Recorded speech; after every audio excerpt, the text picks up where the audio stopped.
Hello students, कैसे हो आप लोग। उम्मीद करता हूं अच्छे होंगे।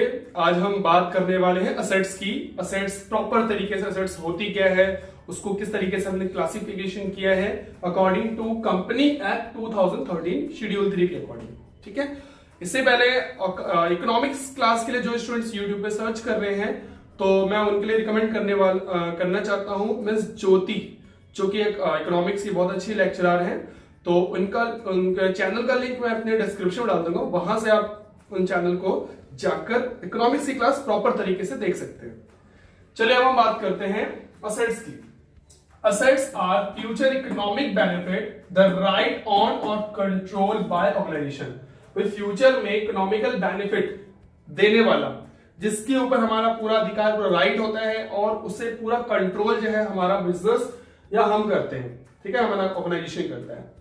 तो असेट्स सिंपल मीनिंग अगर बताया, आपके घर में जो फर्नीचर, टीवी, लैंड, बिल्डिंग, ठीक है, जमीन जायदाद, की सारी चीजें असेट्स होती है जो हमारे लाइफ को इजी बनाती है। ठीक है, एज इट इज बिजनेस के अंदर होता है भाई, बिजनेस को चलाने के लिए ये सारी चीजों की जरूरत पड़ती है ना, तो वो असेट्स होती है। अब इसको 2 पार्ट्स में डिवाइड किया गया है। फर्स्ट आपका non current assets and second current assets. देखिए, नॉन करंट एसेट्स को भी हमने 5 पार्ट्स में डिवाइड किया है। फर्स्ट आपका फिक्स एसेट्स, सेकंड आपका non current, deferred tax, long term loan advance, other non current assets. ठीक है, तो फर्स्ट हम बात करते हैं फिक्स एसेट्स की। भाई जो असेट्स बिजनेस में जो प्रोडक्टिविटी है उसको प्रोड्यूस करने में हेल्प करता है, जैसे मशीनरी वगैरह या बिल्डिंग, तो इनको हम फिक्स एसेट्स बोलते हैं। और वो फिक्स रहती है, मतलब लॉन्ग बेनिफिट जनरेट करने के लिए हमने उसको उसमें पैसा लगाया होता है। तो देखिए, इसको भी हमने 4 पार्ट्स में डिवाइड किया है। First tangible, second intangible. Tangible क्या हो सकती है, जिसको मैं टच कर सकता हूं, और इनटेंजिबल जिसको हम टच नहीं कर सकते। टेंजिबल में एग्जांपल लेते हैं तो मशीनरी, बिल्डिंग, ठीक है, फर्नीचर, ये सारी चीजें होती है बिजनेस के अंदर, इसको हम बोलते हैं टेंजिबल। और इनटेंजिबल क्या होती है भाई, जिसको हम टच नहीं कर सकते बट उनका बहुत बड़ा रोल होता है बिजनेस को रन करने के लिए, बिजनेस को चलाने के लिए। फॉर एग्जांपल गुडविल,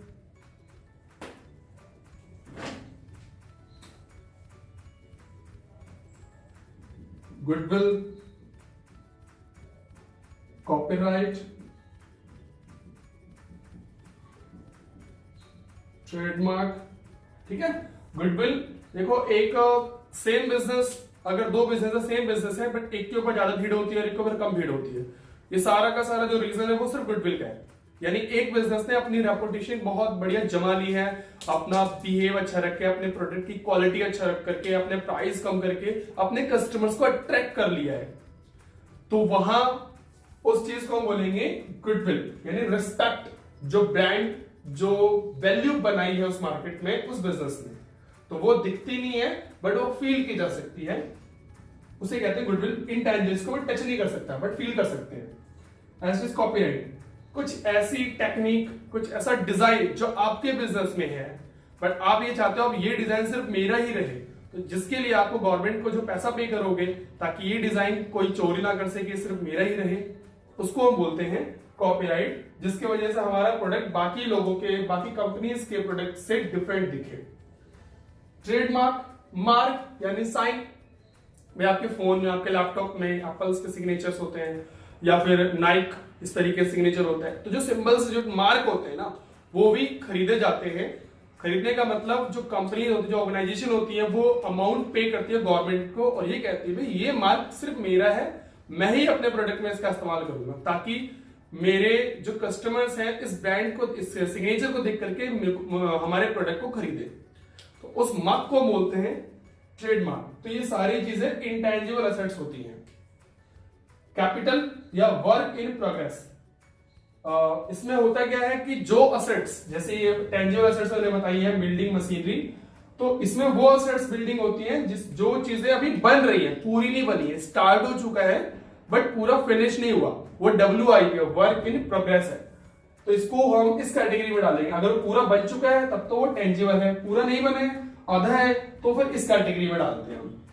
इसके बाद intangible assets under development, same यहाँ पे वाली इंटेंजिबल असेट्स, अगर ये चीजें हैं जो हमने गवर्नमेंट से परमिशन ले ली है और मिल भी गई है तब तो वो टेंजिबल बन गई है, लेकिन गवर्नमेंट से परमिशन नहीं है बट मिली नहीं है या फिर थोड़े टाइम के लिए मिली है, अंडर डेवलपमेंट है, WIP है, तो वो किस कैटेगरी में डाला जाता है।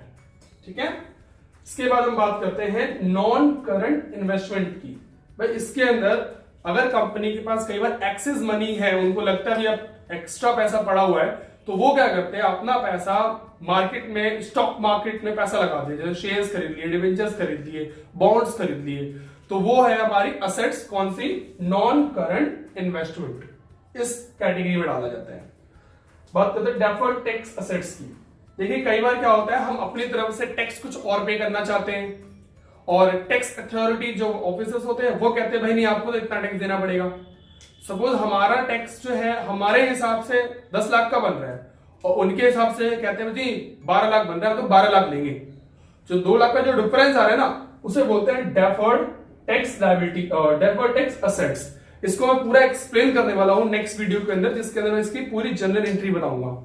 चलिए आगे बात करते हैं long term loan and advance. कई बार क्या करते हैं जैसे असेट्स बिल्डिंग वगैरह हमें खरीदना होता है तो सामने वालों का एडवांस पकड़ा देते हैं, भाई 10 लाख की चीजें 2 लाख रुपए लो एडवांस, बाकी हम बाद में दे देंगे। ठीक है, तो उस एडवांस को हम long term loan and advance के अंदर हम दिखाते हैं। इसको भी 2 पार्ट्स में डिवाइड किया है, एक तो हमारा है कैपिटल एडवांस और दूसरा है हमारा सिक्योरिटी एडवांस या सिक्योरिटी डिपॉजिट।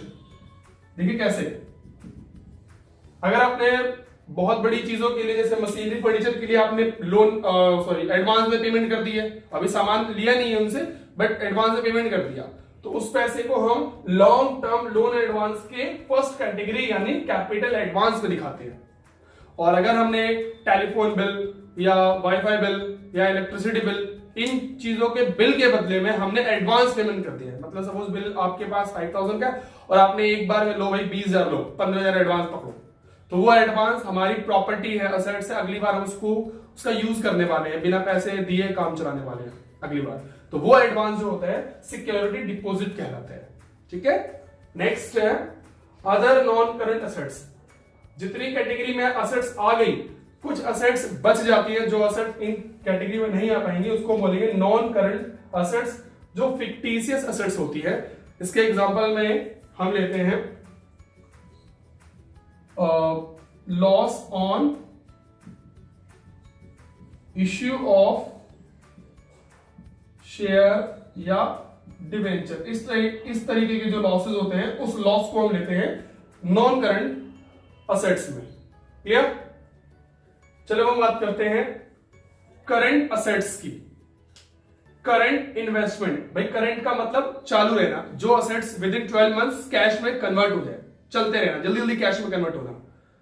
करंट इन्वेस्टमेंट, हमने क्या किया है, मार्केट में पैसा लगाया हुआ है, स्टॉक मार्केट के अंदर। देखो स्टॉक मार्केट मैंने यहां भी लिया था, बट यहां पे क्या होता है आप लॉन्ग टाइम के लिए पैसा लगा के छोड़ देते हो, 4 साल 5 साल 10 साल, कोई टाइम पीरियड फिक्स नहीं है, but more than 1 year, more than 12 months, तो नॉन करंट एसेट्स है। लेकिन वही स्टॉक मार्केट में पैसा लगा हुआ है, म्यूचुअल फंड में पैसा लगा हुआ है, लेकिन कम टाइम के लिए लगा हुआ है, लेस देन 12 मंथ्स, तो उस असेट्स को बोलते हैं करंट इन्वेस्टमेंट, जिसको हम जरूरत पड़ने पर कभी भी कैश में कन्वर्ट कर सकते हैं। इन्वेंट्री, लास्ट में जिस चीज में हम डील करते हैं, जिस गुड्स में हम डील कर रहे होते हैं, उसका अगर कोई माल बकाया रह गया, बिना बिका रह गया, वो माल या उसकी वैल्यू जो होगी वो इन्वेंट्री कहलाती है। ठीक है, जैसे कि हम शर्ट में या फिर फैन में डील करते हैं, मार्कर में डील करते हैं, तो मार्कर हमने 1 लाख रुपए मार्कर खरीदे, 80 का मार्केट निकाल दिया पूरे साल में, तो लास्ट में एक बचा हुआ जो माल है 20,000 का इन्वेंट्री। उसके बाद ट्रेड रिसीवेबल, जिनसे हमें पैसे लेने, भाई जिनको हमने मार्कर उधार बेचा हुआ है और अभी उनसे पैसे लेने, और वो पैसे हमें 1 साल के अंदर अंदर चाहिए, 2 महीने 3 महीने 4 महीने, ज्यादा से ज्यादा 12 महीने, तो उनको हम बोलते हैं ट्रेड रिसीवेबल, जिसके अंदर 2 बातें आती हैं, 2 चीजें आती हैं। एक तो होता है डेटर और दूसरा बिल्स रिसीवेबल, ठीक है, debtor and bills receivable. Cash and cash equivalents, इसके अंदर एक्चुअली कैश होता है जो बहुत ही लिक्विड में होता है, कैश या फिर बैंक में जो आपका बैलेंस रखा हुआ है, तो वो हम कैश एंड कैश इक्विवेलेंट मानते हैं। मतलब कैश और कैश के जैसे, जो बहुत ही स्ट्रॉन्ग लिक्विड होती है, ठीक है। लिक्विड मतलब कैश, बिजनेस के अंदर जहां पे लिक्विड की बात की जाए, इसका मतलब वो कैश के बारे में बात कर रहे हैं। Short term loan and advance, देखो यहां पे क्या बताया था मैंने आपको, जब भी हम एडवांस देते हैं बिजनेस में जमीन या लैंड खरीदने के लिए या मशीनरी खरीदने के लिए, तो वो तो बहुत बड़े बड़े एसेट्स को खरीदने के लिए, जैसे मशीन वगैरह। लेकिन यहाँ पे हमें, अगर हमने किसी को लोन हमने खुद दे दिया, भाई लोन दे दिया, और वो लोन हमने 12 मंथ्स के अंदर अंदर भुगतान करने के लिए कहा है सामने वाले को, भाई आप लोन लो, लेकिन उस लोन को आपको 1 साल के अंदर अंदर चुकाना है, तो उसको बोलते हैं short term loan and advance. Okay, उसके बाद अदर करंट एसेट्स, जो एसेट्स इन बाकी एसेट्स में नहीं आ पाएंगी वो अदर करंट एसेट्स में आ जाएंगी, जैसे कि आपका प्रीपेड,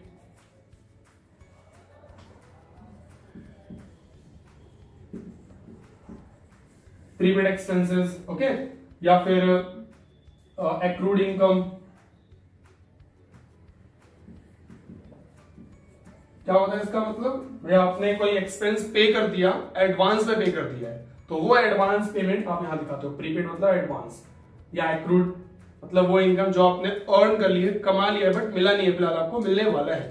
फॉर एग्जाम्पल, आपने किराएदार से बोला भाई 1000 रुपए के हिसाब से 12 महीने के 12,000 हो गए, उसने आपको 7000 दे दिया, तो कितने रह गए, 5000 जो रह गया वो मिलने वाली इनकम है, तो वो भी हमारी असेट्स होती है। बट कौन सी असेट्स होंगी, वो अदर करंट असेट्स, इसको हम एक्रूड इनकम बोलेंगे। तो उम्मीद करता हूं कि वीडियो का जो मेरा मोटिव था असेट्स को समझाने का, तो आपको क्लियर समझ में आ गया हो। अगर आगे आए तो प्लीज वीडियो को लाइक करें, शेयर करें, चैनल को सब्सक्राइब करें। Thank you, take care.